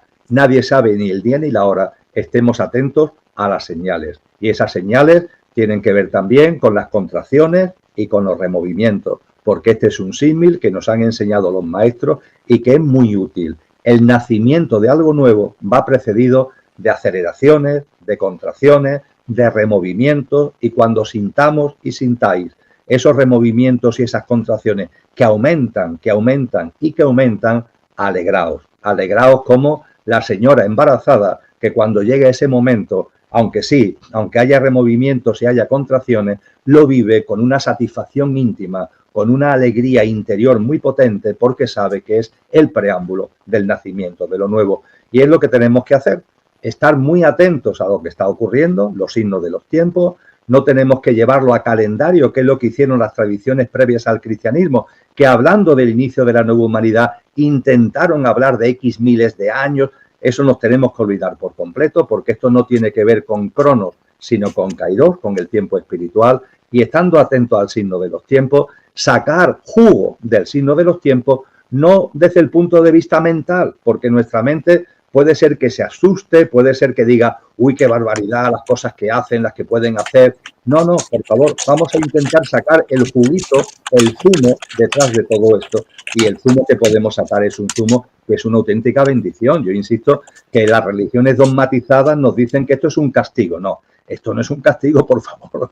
Las almas vuestras y la mía, a mi modesto entender, llevamos ya muchas encarnaciones. Nuestra cadena de vidas, como dice el famoso título del libro de Brian Weiss, ¿no? Muchas vidas, muchos maestros. ¿Cuántas vidas llevamos ya? Y ahora que empezamos de algún modo a percibir que hay unos removimientos, que hay una fragancia, un horizonte que puede suponer precisamente la llegada de esa nueva humanidad, detrás de la que llevamos tanto tiempo, con un recorrido álmico tan potente, ahora que eso ahí lo podemos ver como una fragancia en el horizonte, ¿nos vamos a asustar? ¿Nos vamos a caer en el victimismo, en el derrotismo? Hombre, por favor, no. Esto no es un castigo, esto es una bendición. Y es el momento de vivirlo con conciencia. Yo sé que esto es difícil porque hay mucho sufrimiento, va a haber más, hay mucho dolor, va a haber más. El nuevo orden mundial es lo que genera inevitablemente. Esta gente no sabe otra cosa que no sea egoísmo, egocentrismo, materialismo, y eso es una batidora que no tiene otro remedio que generar dolor. Pero si somos capaces, y yo estoy convencido que tenemos esa capacidad de sacar el jugo de conciencia, vamos a vivir todo esto de una forma distinta, sabiendo lo que ocurre, sabiendo lo que pasa, y a partir de ahí con esa alegría íntima, álmica y de corazón de que estamos llegando a un momento culminante donde nuestras almas hace tanto tiempo y tanto tiempo que estamos esperando. Yo me refiero a ti y a mí, ¿no? Está abierta a todos ellos, ¿eh? Y que lo que hayan hecho hasta ahora da igual. Que lo importante es que ahora que se han terminado de poner los cimientos, estén alineados. Con lo que me atrevo a decir es que lo que significa Trump en la escena, no tanto estadounidense como internacional, que es lo que de verdad importa, pues vamos a percibir, una vez que tome posesión, en enero del 2006, del 2025, perdón, el 6 de enero del 2025, cuando tome posesión, lo que vamos a percibir es que hay un alineamiento con los principios fundamentales de esta agenda. No va a haber una salida de los pies del plato. Y que la única salida de los pies del plato que se permite es como han hecho los BRICS, para hacerse notar. Es decir, las puertas se han abierto. También esto es un mensaje para, permitirme que lo diga así, los que tienen un menor cociente intelectual, entre los que están ahí peleando por estar en el vagón. Y con esto hablo de Europa. Esto es un aviso muy importante a la élite que tiene a Europa como marioneta. Mirad, aquí lo que necesitamos son personas con capacidad de acción, inteligentes, Por favor, no lo estoy defendiendo. Me estoy poniendo en su lugar, como lo podría hacer cualquiera de vosotros y de vosotras. Y aquí lo que no queremos son personas pusilánimes que se creen que porque han estado históricamente o llevan unos años detrás nuestra, ya tienen ganado el puesto. No, aquí el puesto no lo tiene ganado nadie. Hemos terminado de poner los cimientos, los 5 años que vienen son fundamentales y aquí va a tener su sitio el que se lo gane. Y la élite que tiene a Trump y a Elon Musk como cabezas visibles ha dado un golpe en la mesa muy importante para decir, nosotros estamos dispuestos a entrar en esa dinámica y, eso sí, a ganarnos nuestro lugar. Podríamos decir que una élite que es egoica y egocéntrica al máximo, por mor de su agenda y de su programa, ha tenido una cierta dosis de generosidad de decir, oye, la puerta se abre a todos entre vosotros, y que gane su sitio el que realmente se lo merezca, generando así una especie de competencia interna que se entiende que va a ser positiva para que esa agenda se lleve a cabo de la mejor manera posible y conforme al programa previsto. Con lo que el año 2024 creo que está saldado. Podría hablar de más cosas, pero es que quiero hablar de otras cosas, me viene el compartir otras cosas. Creo que ya el mensaje de lo que es el 2024, lo que pueden ser los próximos años, está ya más que dado, con lo que llevo dicho. Podríamos hablar de la Iglesia romana, que también está como poniendo los cimientos para lo que viene. Esto tan curioso del sínodo sinodial, la verdad. Me he entretenido también en leer textos, en ver vídeos sobre el sínodo sinodial. Es francamente curioso, ¿no? Parece como si ahí la Iglesia de Roma quisiera de alguna forma ajustarse al formato necesario y pertinente para poder también tener su sitio, si no puede ser en el vagón de primera, al menos en el de segunda, que va dirigido hacia el nuevo orden. Os invito, no voy a entrar en ello en detalle, pero os invito a que le deis un repasito a lo que ha sido este proceso que se abrió en el año 2021, y ha terminado en octubre del año 2024. Y todo esto, amigos y amigas, va dirigido a que el tren llegue como tiene que llegar, el edificio esté bien construido en el año 2030.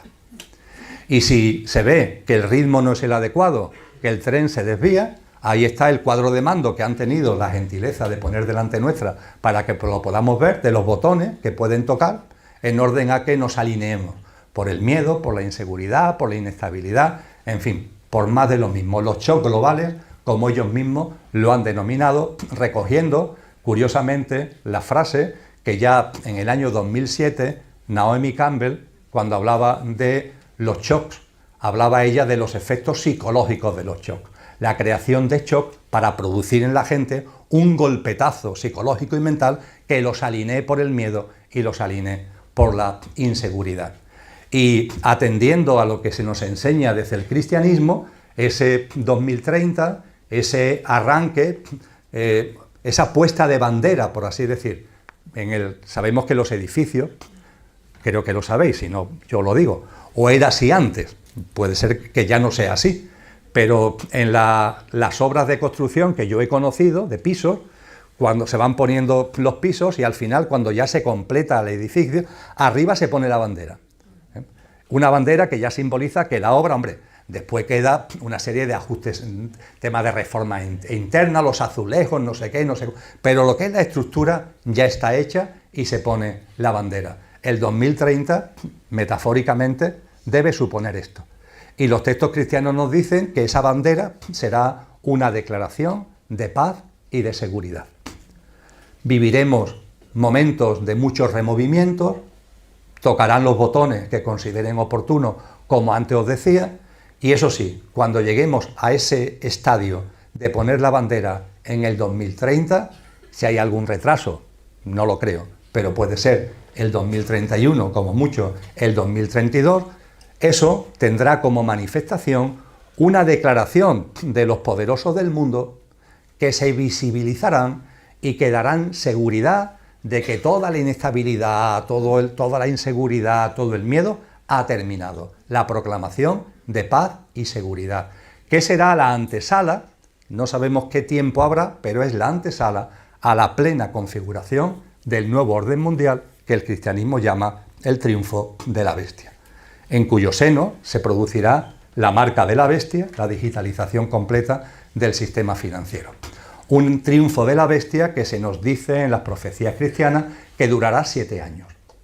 Y que eso sí, al terminar esos 7 años, no solamente terminará el triunfo de la bestia, sino que se concluirá la actual generación humana. Culminará el final de este ciclo humano y tendrá lugar lo que en el cristianismo se llama la parusía y el corte, dando paso a una nueva generación humana que estará ya poniendo los cimientos de la nueva humanidad en la tierra restaurada. Dicho esto, permitidme que haga un giro, aunque quizás al final vuelva a esto. Os va a parecer un giro demasiado brusco a lo mejor, pero creo que es interesante que lo hagamos así, porque si no, se nos escapa la profundidad de lo que estamos viviendo y de lo que vamos a vivir. Estos no son simplemente hechos, por así decir, que nos llaman la atención del momento presente. No, esto viene de muy lejos. Esto tiene un recorrido muy largo que ahora está plasmándose en su última fase. Mejor permitirme que ahora haga un cierto recorrido, recordando, porque creo que la mayoría lo conocéis, pero para situar adecuadamente lo que he dicho, lo que acabo de compartir y lo que compartiré en el tramo ya ultimísimo de este encuentro, quiero recordaros algunas cosas.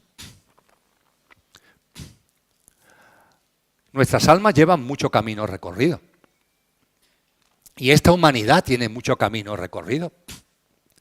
A lo largo del camino que llevamos recorrido, grandes hombres y grandes mujeres nos han dado ya una sabiduría espectacular que está a nuestra disposición. Esa sabiduría, en lo que ahora aquí nos interesa, tiene una peculiaridad que se basa en el patrón septenario. Patrón septenario. ¿Por qué la sabiduría ancestral, la sabiduría perenne, la sabiduría primordial, usa mucho el patrón septenario, que se basa en 7, como dice su nombre? Pues porque, no me preguntéis por qué, desde hace mucho tiempo se sabe que la realidad en la que estamos, su base es septenaria. Y si la realidad material en la que estamos tiene un esquema septenario, ellos entendieron, ellos y ellas, estos sabios y sabias, que el patrón septenario, ya que la realidad se expresa septenariamente, el patrón septenario es la mejor forma de conocernos a nosotros mismos.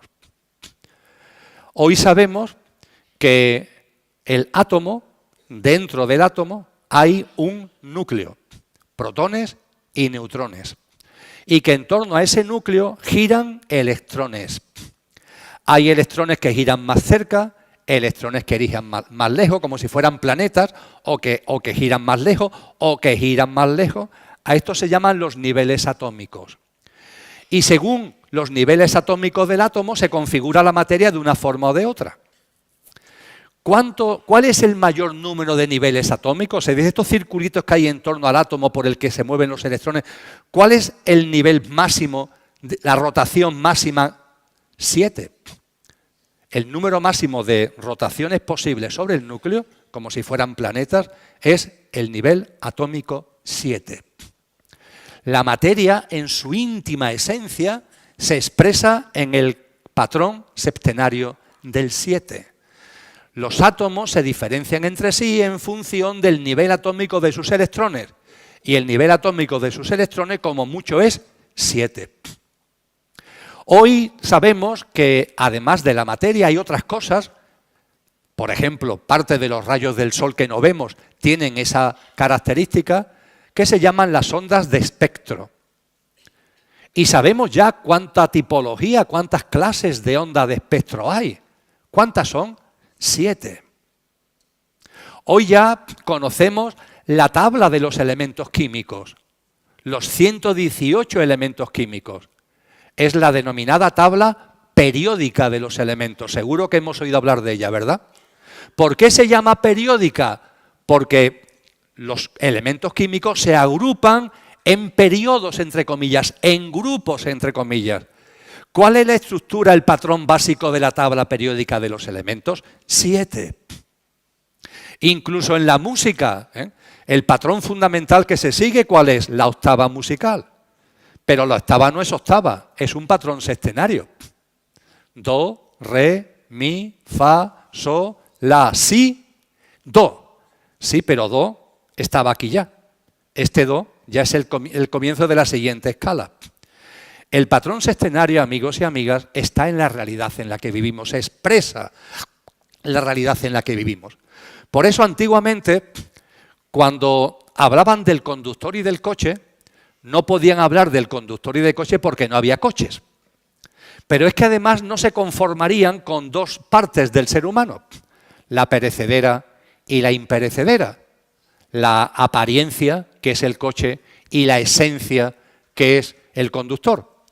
Ellos nos dijeron que el ser humano está constituido de 7 componentes, 7 grandes componentes. 4 son del coche y 3 son del conductor. Los que son del coche, nuestro cuerpo vital, energético o etérico, porque tenemos, todos vosotros y yo, tenemos un componente energético que está por debajo, por decirlo de alguna forma, del físico. Por eso, precisamente, en la acupuntura las agujas se clavan en la epidermis, sí, pero en sitios muy concretos de la epidermis. ¿En qué sitios?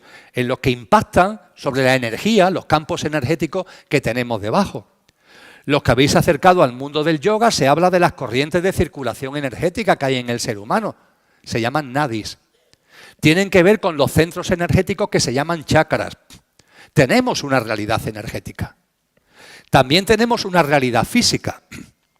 También tenemos una realidad emocional y también tenemos una realidad mental. Y además se nos enseña que en nuestro ámbito mental, en vuestro plano mental y en el mío, esto lo hemos hablado aquí ya en distintas ocasiones, hay 2 niveles. El plano mental del ser humano tiene 2 niveles, el nivel inferior y el nivel superior. El nivel inferior es la parte de vuestra mente que está preparada para ocuparse de lo rutinario. Y el nivel superior es la parte de vuestra mente que está capacitada para abordar los temas trascendentes. Por ejemplo, para estar aquí, a la hora adecuada, el día adecuado, hemos tenido que usar la mente concreta, la mente inferior, que es la que se ocupa de lo rutinario. Ahora, una vez que estamos aquí sentados, nos hayamos dado cuenta o no, estamos usando la mente abstracta. Y ahora dentro de un ratito más todavía, por lo que viene, más todavía. Salimos del modo mente concreta o inferior y pasamos, casi sin darnos cuenta, al modo mente superior o abstracta, que es la capacitada para abordar, para reflexionar, para hacer disquisiciones, etcétera, etcétera, sobre lo trascendente. Y este es el coche, con sus 4 componentes. Se le llama, en esa tradición, el cuaternario inferior. Nuestro cuerpo etérico, nuestro cuerpo físico, nuestro ámbito emocional y nuestro ámbito mental. Y el ámbito mental con 2 niveles, la mente concreta y la mente abstracta. Ahí está. Esto está dicho hace ya mucho tiempo. La ciencia del yoga, por ejemplo, tiene su base en esto. Cuando en la ciencia de yoga hacéis asanas, los que lo hagáis, van dirigidos al cuerpo físico. Si hacéis pranayama, respiración, va dirigido al cuerpo etérico. Si practicáis yama niyama, estáis dirigiendo al mundo emocional. Si hacéis práctica de meditación en sentido amplio, estáis dirigiendo la práctica al mundo mental. Esto está inventado hace mucho tiempo. Es una sabiduría ancestral. Y junto a los componentes 4 del coche, hay 3 componentes del conductor. Hemos dicho el alma y el espíritu, ¿verdad? Y el alma es el vehículo del espíritu. El alma y en el centro, como nos dice San Juan de la Cruz, el espíritu. El alma es como un vehículo que utiliza el espíritu para poder encarnar. Hay tanta realidad, hay tanta divergencia vibracional entre el espíritu de naturaleza divina y la realidad material que para que el conductor pueda encarnar, para que el espíritu pueda encarnar en el coche, necesita como una banda frecuencial de acople. Eso es, ese vehículo es el alma. Es como cuando el ser humano se mete en las profundidades del mar para conocerla, para experimentarla, pero claro, yo como me meto a 1000 metros de profundidad, a 3000 metros de profundidad, utilizo un batiscafo, una sonda que me permita meterme dentro. Vamos a utilizar el término batiscafo, que creo que lo conocemos todo bien. El alma es como el batiscafo que utiliza el espíritu para poder adentrarse, para poder encarnar en las profundidades de la materia.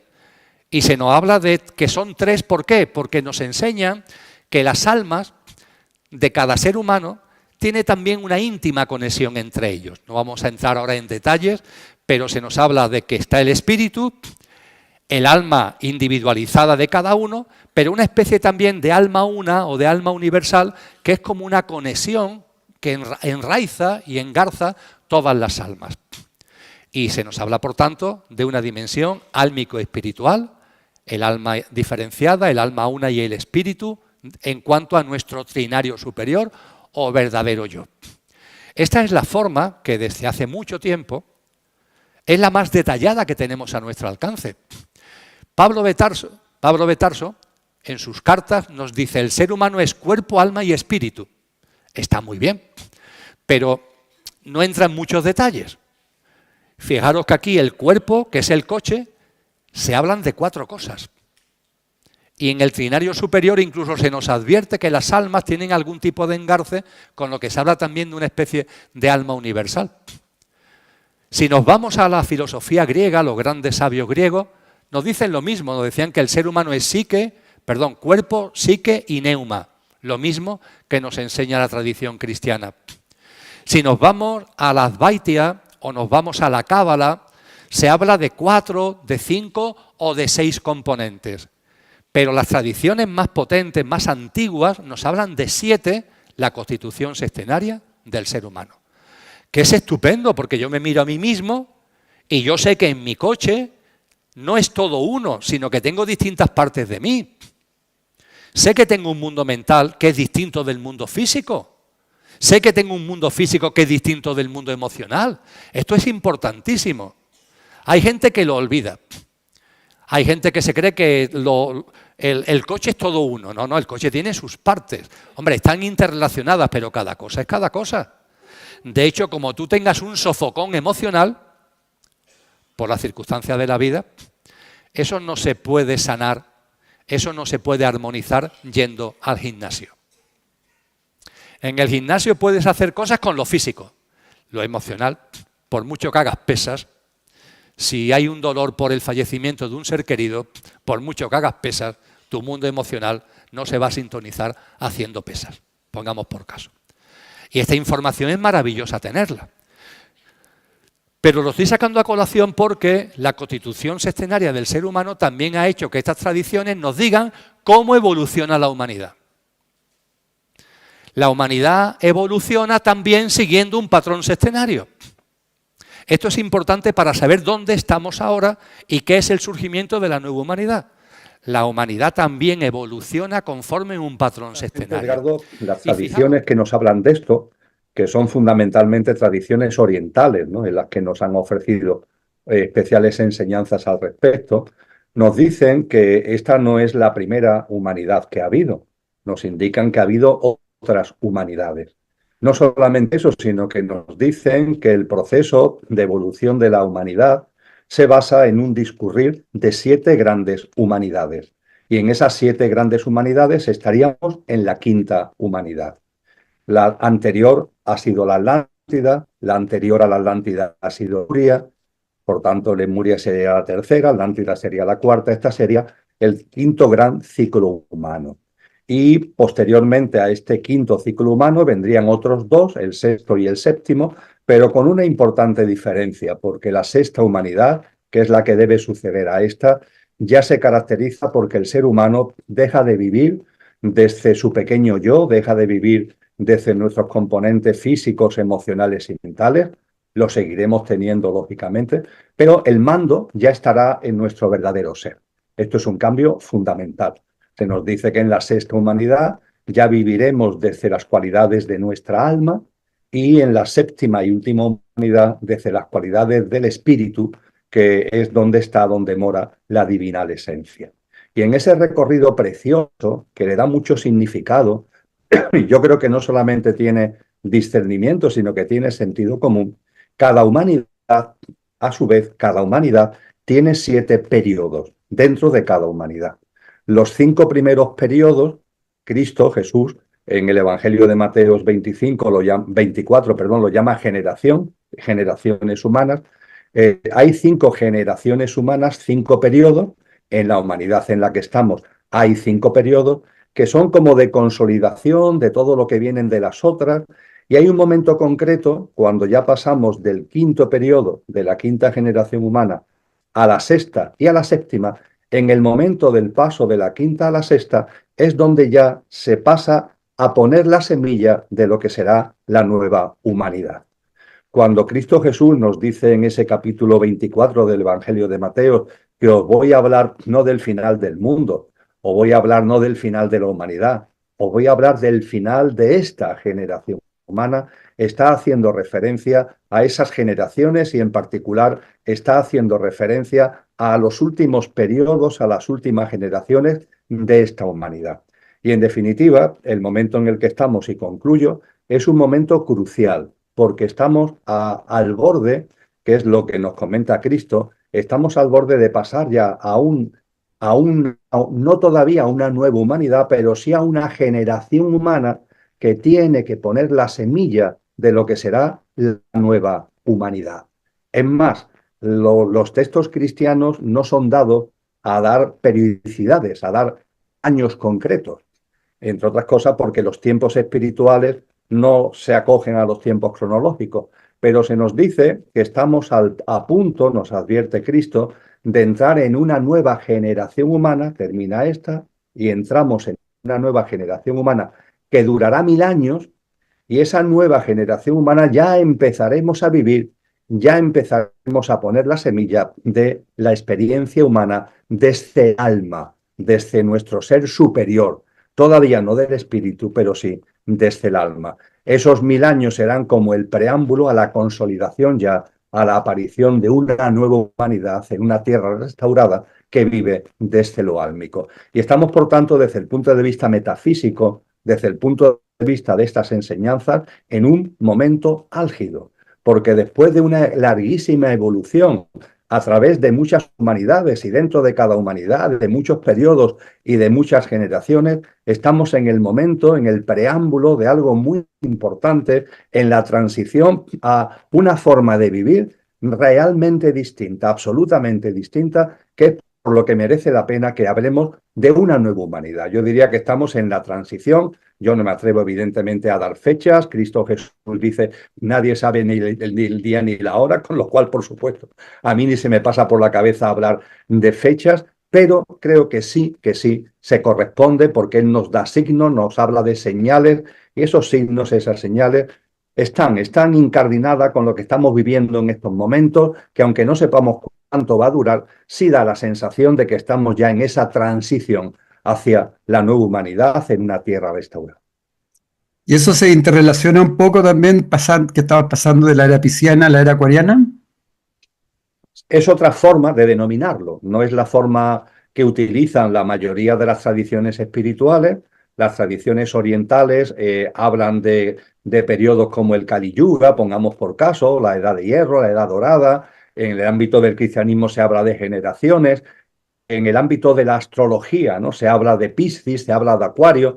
Hay muchas formas de abordar el asunto, de mencionarlo, pero al final el mensaje es el mismo.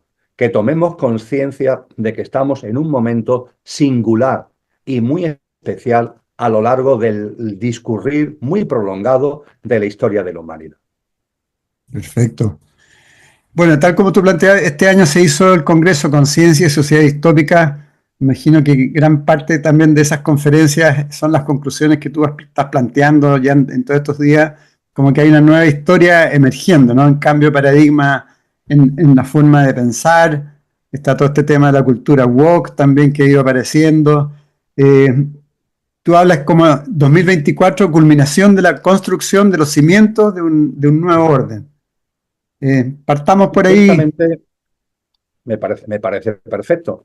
Ciertamente, Edgardo, me llama la atención que cuando ha concluido el año 2024, en las redes sociales, ¿no? En los vídeos, en las reflexiones que ha habido al respecto, yo percibo que hay muchas personas que están, hablo un poco en broma y entre comillas, están como defraudadas, porque el año 2024 no ha respondido a las hecatombe, ¿no? que preveían. No se ha hundido el sistema financiero, no ha habido una guerra mundial, ¿no? Y percibo que de alguna manera, hablándolo coloquialmente, un poco en tono de broma, hay como una cierta decepción de que el 2024 haya pasado sin pena ni gloria. Creo que eso obedece a un error de estudio, a un error de análisis. El 2024 ha sido un año enormemente importante, donde han pasado muchas cosas. No son las cosas quizás que algunos decían que iban a pasar, pero han sido fundamentales. Y de hecho, como tú has apuntado, a mí me gusta decir, para que lo entendamos mejor, que los cimientos del nuevo orden mundial, que es hacia donde vamos, y cada vez está más a la vista. Aquí en España, por ejemplo, hay un periódico de gran difusión, uno de los de mayor difusión, que es el diario El País, el diario madrileño El País, que el primer domingo de enero, el día 5 de enero, a toda portada, 5 columnas, abría la portada con hacia el nuevo orden mundial. Estamos en el 2025, ¿esto qué supone? Hacia el nuevo orden mundial. Seguro que ahora tendremos ocasión de profundizar al respecto. Pues bien, efectivamente, vamos hacia el nuevo orden mundial. Ese nuevo orden mundial tiene como fecha programada para su plasmación definitiva el famoso 2030, con la agenda que está detrás, y el 2024 ha culminado los cimientos. Yo diría que el nuevo orden mundial lo podemos ver como un edificio que hay que construir. Pues bien, el 2024 ha supuesto la culminación de los cimientos. Ahora ciertamente hay que construir las distintas plantas para que en el 2030 el nuevo orden mundial, en la agenda que tiene la élite, sea una realidad. Pero ojo, porque cuando se construye algo, cuando se construye un edificio, los cimientos son fundamentales. Diríamos que cuando ya se han forjado los cimientos, cuando los cimientos ya se han establecido, la construcción del edificio es más sencilla, porque ya, entre comillas, es poner ladrillos, porque ya se ha cimentado bien la construcción. Pues bien, esos cimientos se venían poniendo hace algún tiempo y el 2024 ha supuesto la culminación de los cimientos. Y fíjate que muy brevemente, Edgardo, tenemos que ser conscientes de que en mayo del año 2024, en la Asamblea Mundial de la Salud, se aprobó el Tratado de Pandemias. Muy importante, porque el Tratado de Pandemias establece que las situaciones pandémicas que pueden llevar a tomar decisiones que afectan al mundo entero no son solamente situaciones de existencia de patógenos, sino que el tratado que se ha aprobado por todos los países del mundo incluye en pandemias la existencia de patógenos, la sospecha de existencia de patógenos y, ojo, las emergencias climáticas, que también se meten en el mismo paquete de lo que son esas pandemias en el contexto del Tratado de Pandemias. Pero es que también en esa Asamblea Mundial de la Salud se realizaron modificaciones del Reglamento Internacional de Salud. Algunas quedaron pendientes y se culminarán ahora en la Asamblea de mayo del 2025 para que la autoridad única ante una situación pandémica con las distintas patas que hemos comentado estén unidas en un mando único a través de Naciones Unidas, a través de la OMS, a través de la Organización Mundial de la Salud. Pero es que no mucho después, en septiembre del 2024, se celebró la Cumbre del Futuro en Naciones Unidas, en la sede de Naciones Unidas. Una cumbre del futuro donde se aprobó el Pacto para el Futuro, sin el voto en contra de ninguno de casi los 200 países que asistieron a la cumbre. Y el Pacto para el Futuro pone los cimientos de lo que, en primer lugar, es el sistema de gobernanza global, es decir, establece los cimientos para que lo que se está haciendo en salud se haga también en otros campos y que las decisiones sean adoptadas de manera global, afectando a todos los países y que todos los países y gobiernos hagan suyo lo que se decide a nivel global y a nivel mundial. Ese pacto para el futuro es muy importante también porque establece la dinámica de reforma de Naciones Unidas para que Naciones Unidas vaya cogiendo ese mando único.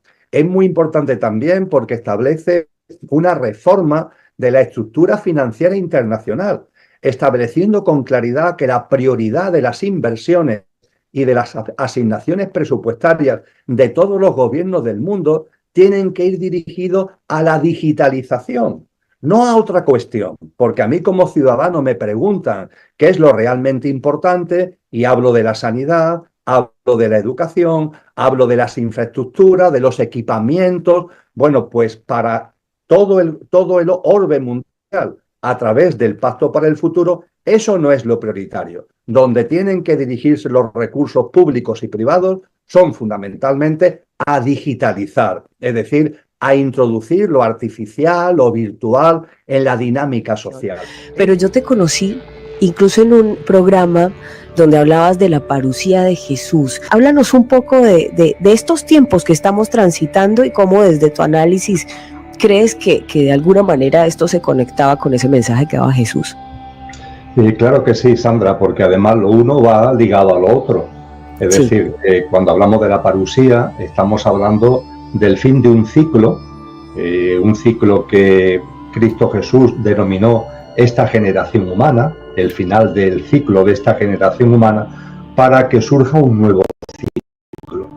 Y a partir de ahí, cuando hablamos de la parusía, es obligatorio estar muy atento a los signos de los tiempos, es decir, estar atentos a lo que ocurre, a lo que sucede, porque Cristo Jesús nos enseñó, no como profeta, sino como sabio, entre comillas, es decir, lo que Cristo Jesús comparte con nosotros no son adivinanzas, no son profecías, es una sabiduría profunda de cómo evolucionan los ciclos, de cómo evoluciona la consciencia.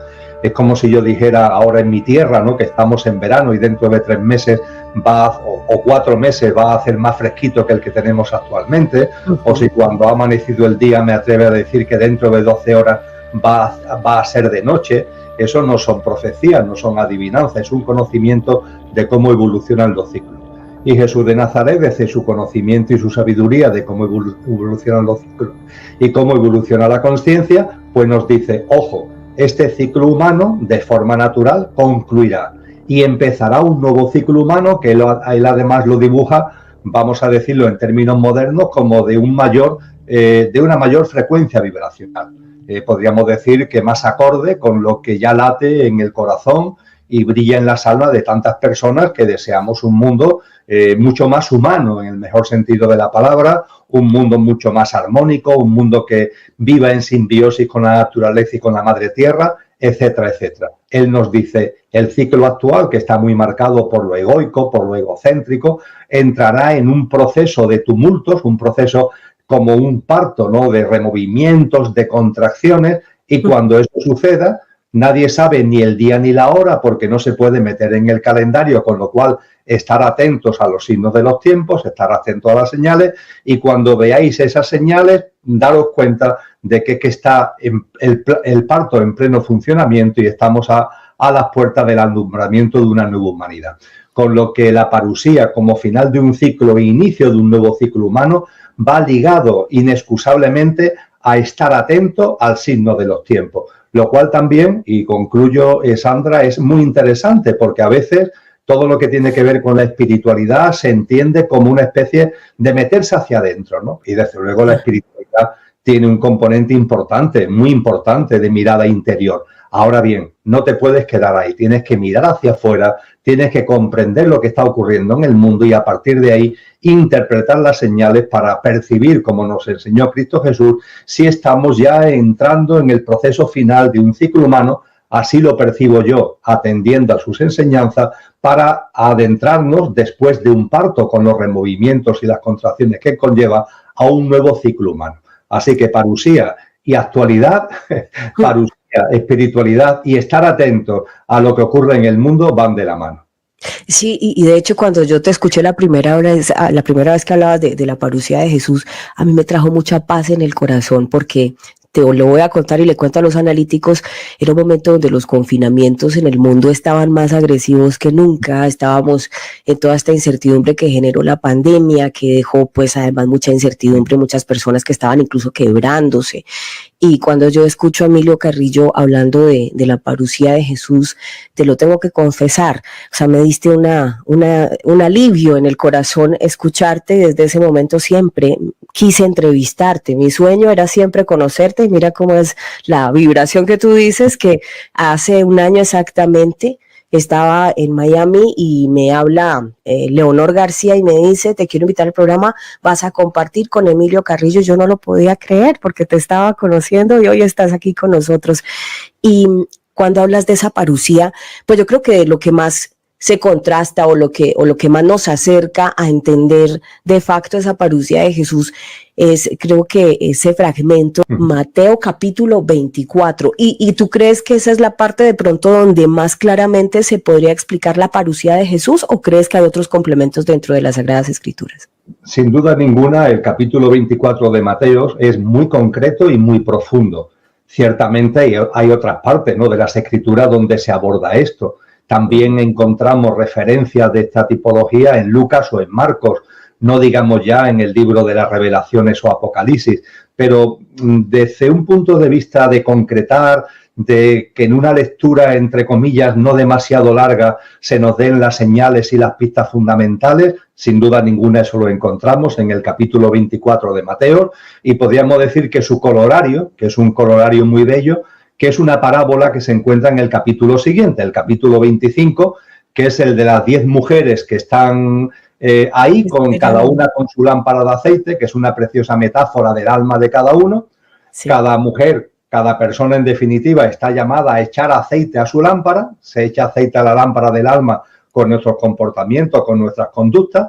Hay 5 mujeres que no le están echando aceite a la lámpara, hay otras 5 que sí, y las que le están echando aceite a la lámpara porque están llevando una vida más consciente y más comprometida con nuestro verdadero ser, alertan a las otras 5, oye, echar aceite a la lámpara porque este ciclo no va a durar siempre, de hecho se va a abrir un ciclo nuevo, va a llegar el novio, ¿no?, que es la figura metafórica que se usa, se va a abrir la puerta del banquete nupcial y solamente podremos entrar después de ese, cuando se abran las puertas, que es la parusía, solamente podremos participar en ese nuevo ciclo, en ese nuevo estadio de la humanidad, aquellos que tengamos un mínimo, no hace falta tener la lámpara llena, pero sí un mínimo nivel requerido de aceite. Y bien, hay 5 que están como distraídas, entretenidas, y hay 5 personas, 5 mujeres que están llevando a cabo esa práctica de vida y finalmente llega el final del ciclo. Y con la parusía y el corte, de ahí también que los evangelios le den el nombre de cortamiento, porque unos sí y otros no, y los sí o los no se trata de que nadie nos juzgue, esto no va de juicio, esto no va de que nadie nos castigue ni nos premie, no, esto va de cada uno, de su forma de vivir, y la nueva humanidad irá en sintonía con una frecuencia vibracional más alta, como antes compartía, y será vivida por aquellas personas, es decir, aquellas almas encarnadas, con el nivel de aceite mínimo requerido, con una visión de la vida y una forma de desplegar y entender la vida acorde con esa nueva vibración, y las que no, pues no podrán participar en ese nuevo ciclo humano. Y como tú muy bien dices, esto no se nos enseña. Cristo Jesús no nos quiere meter miedo, dicho coloquialmente, ¿no? No, ni nos quiere anunciar un castigo. Hay mucha confusión con relación a esto, Sandra. La parusía, el corte, el final de este ciclo humano para que se inicie el ciclo de una nueva humanidad, por favor, esto no es un castigo, es una bendición. Es decir, yo creo que somos conscientes en nuestro interior del anhelo que tenemos, ¿no?, por una humanidad que de verdad sea humana, que de verdad pueda poner en valor todo lo que sabemos que son los atributos y las cualidades de ser humano, nuestra generosidad, nuestro altruismo, nuestra conciencia, nuestra capacidad de tender la mano, la compasión, el amor. Eso es lo que a muchas personas actualmente hay algo muy fuerte en nuestro interior que nos está reclamando. Pues bien, la parusía y el corte, el inicio de un nuevo ciclo, es precisamente esto, con lo cual vamos a olvidarnos de estas confusas ideas de castigo y cosas parecidas y vamos a vivirlo con alegría y, como tú dices muy bien, con confianza.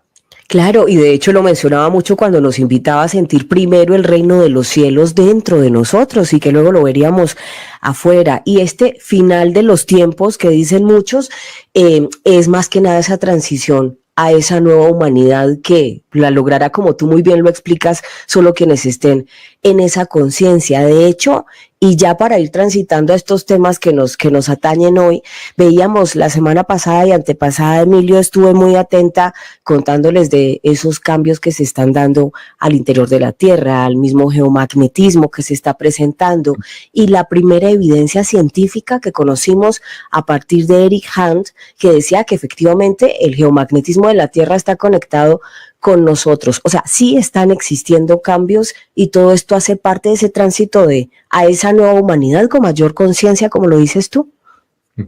Ciertamente, hay que tener en cuenta que cuando hablamos de un ciclo humano de una mayor frecuencia vibracional, nos podemos preguntar, bueno, ¿y esto cómo se come, ¿no? ¿Esto cómo se plasma? Bien, ahí va a haber un elemento clave que es la frecuencia vibracional de la Tierra, de la propia Madre Tierra. La Madre Tierra va elevando su frecuencia vibracional, lo va haciendo lentamente, es como un gota a gota que va llenando un vaso, y la parusía representaría el momento en el que hay una nueva gota que desborda el vaso. Y ese desbordamiento del vaso supone que la Madre Tierra pase a una frecuencia vibracional superior, como en clave musical podremos decir que de mi pasamos a fa, y a partir de ahí, aquellas almas encarnadas, aquellos seres humanos, que vibremos ya por nuestro estado de conciencia, por nuestra forma de entender y de vivir la vida, vibremos en esa clave fa, pues estaremos en sintonía con la nueva Tierra, con la Tierra restaurada, y formaremos parte de la nueva humanidad. Con lo que efectivamente, además de lo que está pasando en el mundo, es decir, además de lo que está ocurriendo a esta humanidad, de las contracciones, los removimientos sociales, económicos, etcétera, que son propios del parto que dará lugar al nacimiento de la nueva humanidad, además deberíamos estar muy atentos precisamente a lo que la Madre Tierra nos va mostrando. Ese geomagnetismo que tú comentas, todo lo que tiene que ver con las fuerzas naturales que se están poniendo de manifiesto. Y hay un hecho que ahora mismo ya no admite discusión. Esta mañana precisamente leí un informe en una revista científica donde, bueno, cerca a muchos kilómetros, pero mucho más cerca de lo que yo estoy, está lo que se llama la anomalía del Atlántico Sur. Es un tema que pocas personas conocen, pero es una enorme zona que va desde la cordillera de los Andes hasta Sudáfrica, que se dice pronto, una enorme zona, una especie de gran nube, entre comillas, donde no se sabe por qué motivo el electromagnetismo de la Tierra se ha reducido enormemente. Es decir, la fuerza magnética de la Tierra, desde la cordillera andina hasta Sudáfrica, ha disminuido de una forma tan ostensible que al disminuir el electromagnetismo terrestre, la protección hacia la radiación solar disminuye, y esa zona se ha convertido en una zona, entre comillas, peligrosa para los satélites que a 500 kilómetros circuitan la Tierra porque están mucho más mucho más predispuestos a la afectación por las radiaciones solares. Pues bien, sin que se sepa el motivo, eso existe, y ya os digo, es una zona inmensa, basta ponerlo en el mapa desde la cordillera andina